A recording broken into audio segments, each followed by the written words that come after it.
Assalamualaikum warahmatullahi wabarakatuh. Selamat datang teman-teman. Perkenalkan, nama saya Andi Kurniawan sebagai calon pegawai negeri sipil pada Kantor Pertanahan Kabupaten Berau. Pada paparan ini, kita akan membahas mengenai manajemen ASN, pelayanan publik, dan Whole of Government atau WOG. Paparan ini dibuat dalam rangka memenuhi tugas pelatihan dasar pada calon pegawai negeri sipil Kementerian Agraria dan Tata Ruang atau Badan Pertanahan Nasional. Yang pertama kita bahas adalah manajemen ASN. Manajemen ASN adalah pengelolaan ASN untuk menghasilkan pegawai ASN yang profesional, memiliki nilai dasar, etika profesi, bebas dari intervensi politik, bersih dari praktik korupsi, kolusi, dan nepotisme. Dasar Hukum ASN. Undang-Undang Nomor 5 Tahun 2014 tentang Aparatur Sipil Negara atau ASN merupakan dasar hukum yang secara detail menyebutkan bagaimana sistem pengelolaan ASN dilaksanakan. Seperti yang telah kita ketahui bersama, pegawai ASN terdiri atas PNS atau pegawai negeri sipil dan PPPK atau pegawai pemerintah dengan perjanjian kerja. Peran, hak, dan kewajiban ASN. Peran ASN yaitu 1. Pelaksana kebijakan publik. 2. Pelayan publik. 3. Perekat pemersatu bangsa. Dan hak ASN yaitu mendapatkan gaji, mendapatkan tunjangan dan fasilitas, mendapatkan cuti, mendapatkan jaminan pensiun dan hari tua bagi PNS, dan perlindungan dan mendapatkan pengembangan kompetensi. Kewajiban ASN yaitu setia dan taat pada Pancasila dan Undang-Undang Dasar 1945, menjaga persatuan, melaksanakan kebijakan, melaksanakan tugas kedinasan, menaati peraturan yang berlaku, integritas dan teladan, menyimpan rahasia jabatan dan hanya dapat mengemukakan rahasia jabatan sesuai dengan ketentuan peraturan perundang-undangan. Dan yang terakhir, bersedia ditempatkan di seluruh Indonesia. Konsep sistem merit dalam pengelolaan ASN.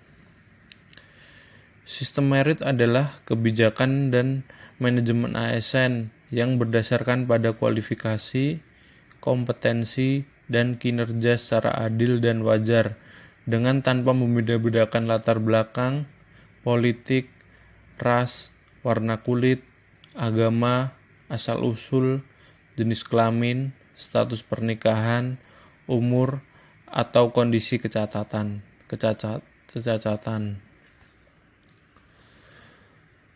Prinsip sistem merit yaitu keadilan dan kewajaran, yang dua objektif, dan yang ketiga berbasis kinerja.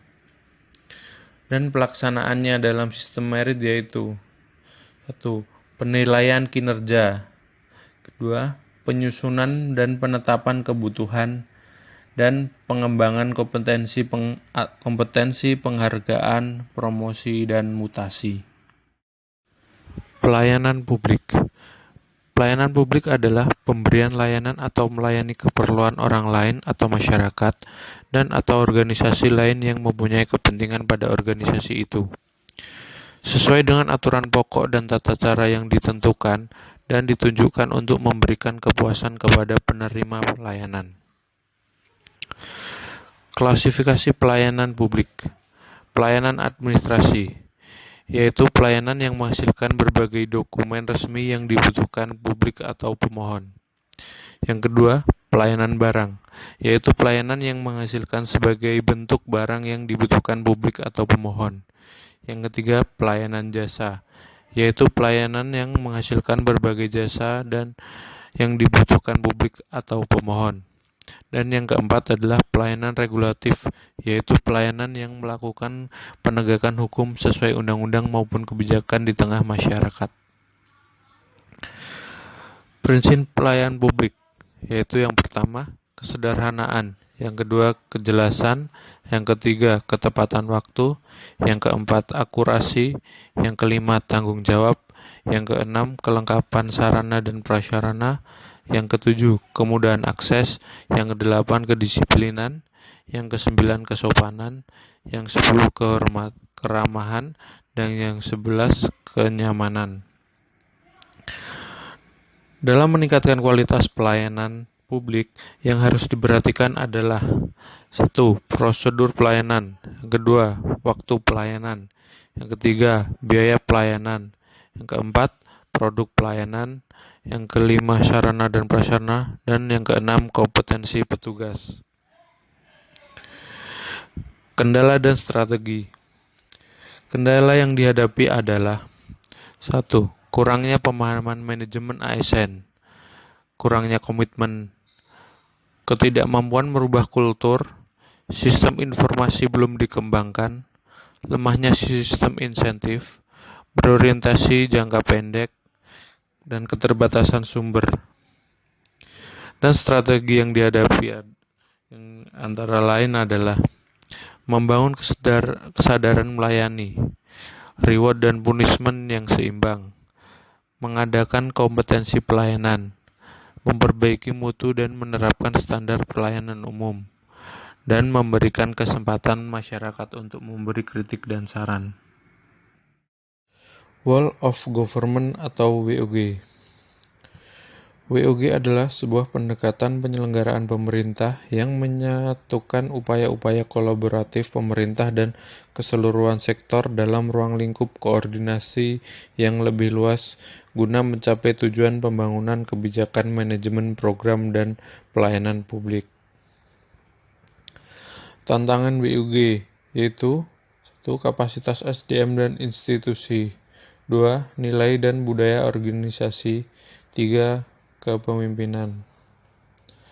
Adapun praktik WOG dalam pelayanan publik yaitu pola pelayanan satu atap, pola pelayanan satu pintu, pola pelayanan elektronik, pola pelayanan terpusat, dan pola pelayanan teknik fungsional. Manfaat yang dicapai dengan adanya WOG yaitu efisien, sharing informasi, akuntabilitas, dan inkonsistensi kebijakan. Contoh penerapan WOG pada kantor pertanahan Kabupaten Berau adalah dengan adanya kegiatan PTSL lintas sektor, yaitu dengan melibatkan desa atau kelurahan, dinas perikanan, dan dinas pertanian. Terima kasih telah menyaksikan pemaparan dari saya. Ada kurang lebihnya saya mohon maaf. Saya Andi Kurniawan, mohon undur diri.